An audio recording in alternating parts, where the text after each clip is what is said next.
एक जंगल में टूनी और सोनू रहा करते थे। सोनू चिड़ा बहुत आलसी और कामचोर था। इनकी बेटी मुन्नी भी थी। सोनू चिड़ा कोई काम तो नहीं करता था, इसलिए घर का गुजारा बहुत मुश्किल से होता था। टूनी ने बहुत बार सोनू को समझाने की कोशिश की, लेकिन वो तो ऐसा था कि वो चिड़िया को आगे से मारना शुरू कर देता था। क्या करूं? मैं अपनी बेटी को भूखा मरता हुआ नहीं देख सकती और मैंने इसे पढ़ाना भी है, लेकिन ये कैसे होगा? वो कौन सी मनहूस कड़ी थी जब मेरी माँ ने मेरी शादी इस निकम्मे से कर दी। लेकिन अब मैं भी नहीं बैठूंगी अपनी बेटी के लिए, मुझे घर से निकलना ही होगा। लेकिन मैं करूँगी तो क्या? पहले तो मेरे पास है नहीं जो मुझे कोई और जॉब मिल जाएगी। इसके जहन में एक बात आती है। टूनी के पास एक सोने का हार था जो शादी के वक्त उसे उसकी माँ ने दिया था। वो फैसला करती है कि वो उसे हार बेचकर कोई छोटा सा काम शुरू करेगी। फिर टूनी बाजार जाकर वो हार बेच देती है और उससे जो रकम मिलती है उससे चूड़ियाँ खरीद देती है और जंगल में जाकर बेचना शुरू कर देती है। वो सारा दिन जंगल में मारी मारी फिरती और चूड़ियाँ बेचकर खुद भी कमाती, इससे घर का गुजारा करती। चूड़ियाँ बेचकर वो इतने ज़्यादा खुश तो नहीं थी, मगर हाँ इतना तो कमा लेती थी कि उसके घर का गुजारा चल सके। फिर एक दिन सोनू चिड़ा अपनी बेटी से कहता है, मुन्नी जा अपनी माँ से कुछ पैसे लेके आ, मुझे चाहिए हैं। इतने पैसे हैं उसके पास, पर कभी उसने ये नहीं किया कि कुछ पैसे अपने शौहर को ही दे दे। मम्मा मम्मा पापा कुछ पैसे मांग रहे हैं। क्या इस बेगुनाह को शर्म नहीं आती सी बात करते हुए? मुझे अब कोई शर्म नहीं है, खुद तो कोई काम धंधा करते नहीं हो, ऊपर से जो मैं कमाती हूँ अपना घर चलाएंगे, अब तुम भी मांगने आ गया है, निखट्टू और कामचोर कहीं के। चार पैसे के आगे बहुत जुबान चलने लग गई है तेरी। जो कामचोर कह रही है? कामचोर को कामचोर नहीं कहूंगी तो और क्या कहूंगी मैं? तुम ऐसे ही कहोगी। है जरा बताता हूँ तुम्हें। सोनू चिड़ा टूनी चिड़िया को पीटना शुरू कर देता है। कामचोर चोर, मुझे अब मैं तुमसे डरने वाली नहीं।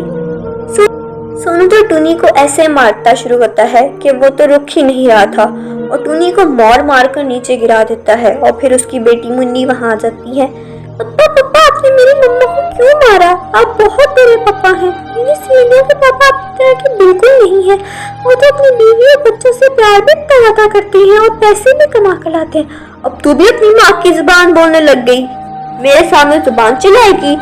अगर मेरे सामने जुबान खोली तो। बेटी तू छोड़, ये तो कामचोर होने के साथ साथ पागल भी हो गया है। चल हम जरा बाहर चलते हैं, इसे बोलने दो। फिर टूनी अपनी बेटी को लेकर वहां से चली जाती है। अगले दिन टूनी फिर से चूड़ियां बेचने जाती है। चूड़ियां ले लो चूड़ियां, रंग बिरंगी प्यारी प्यारी चूड़ियां ले लो चूड़ियां। टूनी की आवाज सुनकर लूसी कबूतरी भी वहां आ जाती है। चूड़ियां लेने के लिए टूनी के पास आ जाती है। लूसी कबूतरी उस जंगल की सबसे अमीर पंछी थी। और चिड़िया दिखा तो मुझे अपनी चूड़ियां कैसे बेच रही है तू?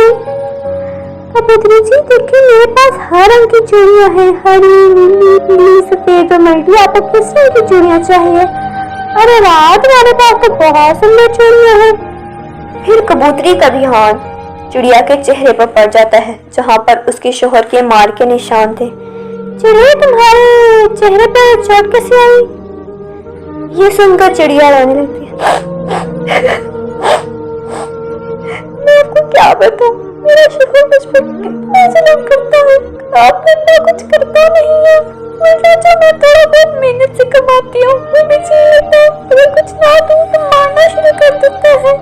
अपनी बेटी के कुछ बर्दाश्त करिए। अब आप ही बताएं कि अपनी बेटी को लेकर कहाँ जाऊँ, कहाँ जाऊँ मैं?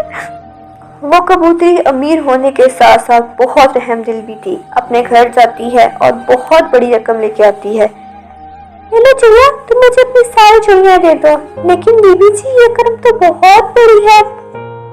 तुम्हारे लिए बड़ी होगी मगर मेरे लिए कुछ नहीं है। मेरे बच्चे तो बहुत बड़ी फैक्ट्री के ढेर ज्यादा पैसे हैं, वो तो एक मिनट में इतना कमा लेते हैं। टूनी वो पैसे लेकर वहां से चली जाती है और जाकर अपने लिए छोटा सा घर खरीद लेती है और अपनी बेटी के साथ अच्छी जिंदगी गुजारने लगती है। अगर आप लोगों को मेरी कहानी अच्छी लगी है तो कमेंट बॉक्स में ज़रूर बताएं ताकि हम आपके लिए ऐसी और बहुत अच्छी कहानियाँ ला सकें। और मेरे चैनल को सब्सक्राइब करना बिल्कुल मत भूलिएगा और बेल आइकन को भी साथ में क्लिक कीजिएगा और मेरी वीडियो को लाइक और शेयर भी ज़रूर कीजिएगा। अल्लाह हाफिज़।